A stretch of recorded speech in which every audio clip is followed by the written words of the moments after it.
so Mr. Richmond, there was a bit of confusion in reporting about the drug kits that would be sent out by the Biden administration, right? So some people did believe that there were crack pipes in it. So can you lay out some of the actual items in these drug kits? Thank you for the question. And I'll give you a long story short, but it's all a part of a harm reduction model. And those people who unfortunately suffer from addiction most likely won't beat that addiction until they're ready, until they have treatment and all of those things. And so the thought process is that you reduce the harm that they do to themselves or the transmission of diseases by sending out things that are clean or sterile.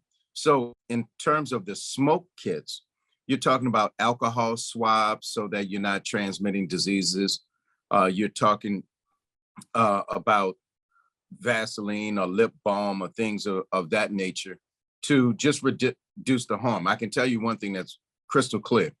We're not sending out crack pipes. We're not providing funding for anyone to send out crack pipes. So because of the bad interpretation that some people had, we issued clarifying language to make it clear that you cannot use our money for those types of things. Some of the roommates are worried we're entering into World War III with Russia invading Ukraine. And the US is by agreement obligated to step in on behalf of Ukraine. This is after they agreed to give up all their nuclear weapons, right?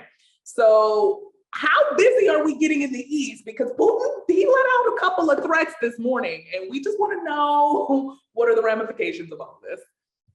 Well, no, we're not getting ready for World War III, but we are going to make sure that Mr. Putin understands that there are consequences and repercussions to his actions of going in and invading another country. I mean, and unprovoked, and this is all Putin. So we are doing what we do, which is rally with our NATO allies, and we have sent troops to Europe.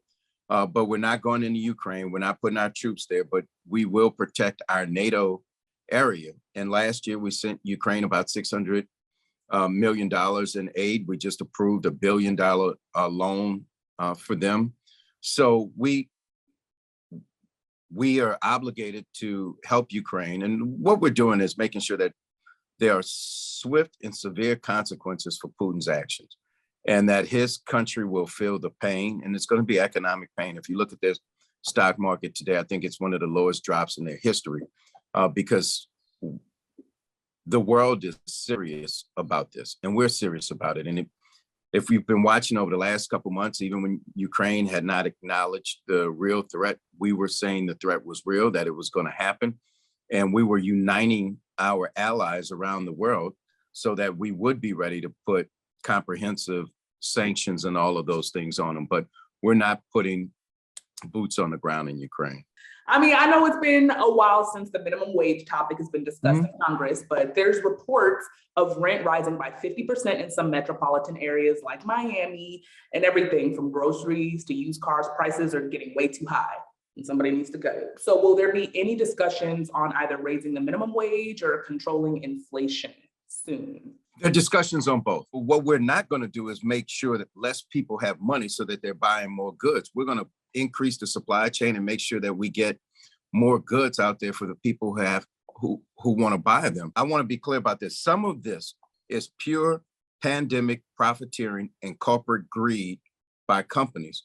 So if you take companies such as Tyson Foods, that if you look at your beef and your poultry, they had record profits last year, and they didn't do anything different. You know what they did? They just raised their prices. And those are the types of things that we are calling out as it happens, because we just don't believe that a country during a pandemic, when we should all be coming together, that people should just be raising prices because they can, just to make record prices. So or landlords just raising prices, but they didn't do any stations or anything like that. Yeah.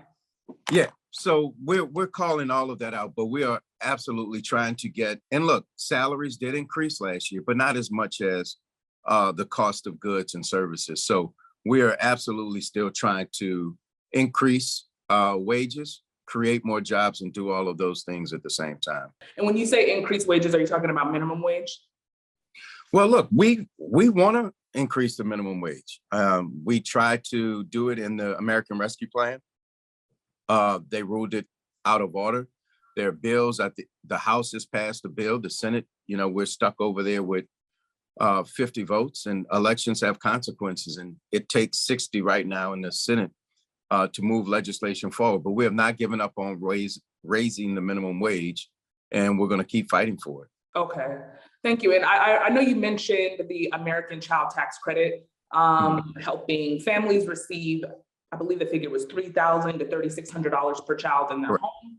People have already filed their taxes mostly because we're heading towards March, but if somebody missed it, are they able to go back and adjust for that tax credit? They can go back, yes. So thank you for bringing that up.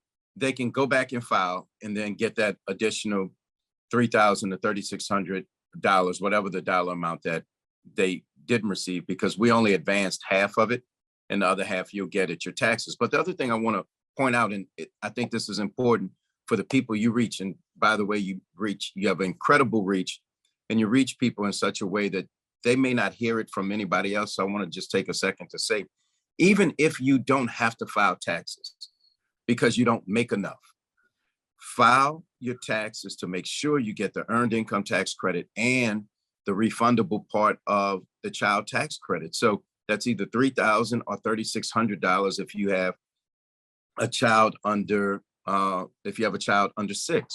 And so don't let that money just go to waste. And part of it is people who don't necessarily have to file because they don't make enough. They're so busy working and busting their tails to make ends meet that they're not watching the news. They're not looking for our emails, but they may hear it from you.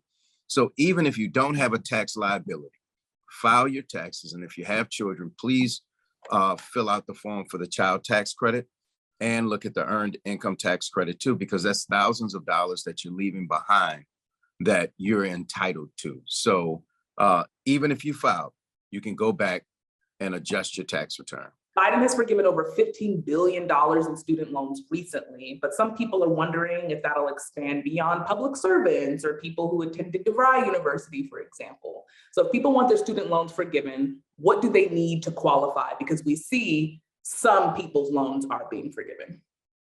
Well, we haven't set up a plan yet for just the absolute general public, like people like me who still have student loans. But you're right, we've forgiven student loans for about 680,000 people, about $16 billion, people who were defrauded by for-profit institutions or people who work in the public sector and in public service. And we expanded the public service definition so that more people would qualify for loan forgiveness. But the president made a commitment. He committed during the campaign to do $10,000 of loan forgiveness.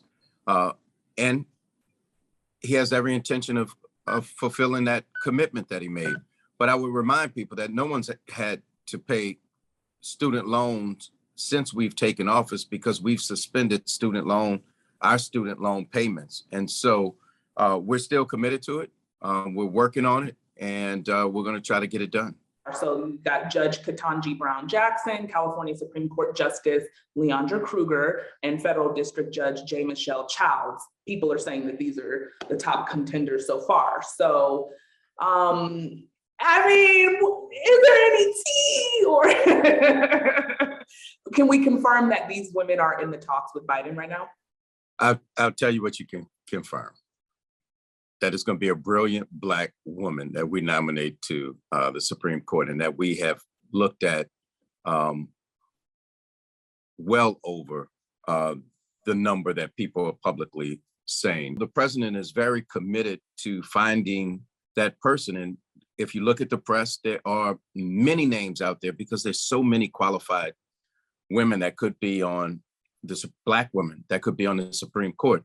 But we know that the president was chair of the Judiciary Committee. He has confirmed Supreme Court justices before. He was in the Obama administration where they did 3 Supreme Court justice nominees.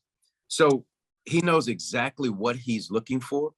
So that means he's going through court opinions that they've written. He's going through speeches that they've given. He's going through social media post. He's doing all of those things to make sure that the person he nominates is the person, one, that fits his idea of what he wants, but two, that will withstand any scrutiny. And what I would ask the roommates to do is be prepared for all of the misinformation and nonsensical attacks that are going to come towards this woman. You know, they're going to call it affirmative action, although she will have a great education and have worked her way up. But we need to make sure that we don't fall for the sexism, racism, misogyny that we know is going to come this nominee's way. And we should wrap our arms around it like a force field and make sure that we help get her through. Thank you, Mr. Richmond. We appreciate you stepping into the shade room, informing the roommates, and just giving us your time today. Thank you so much, sir. Thank you.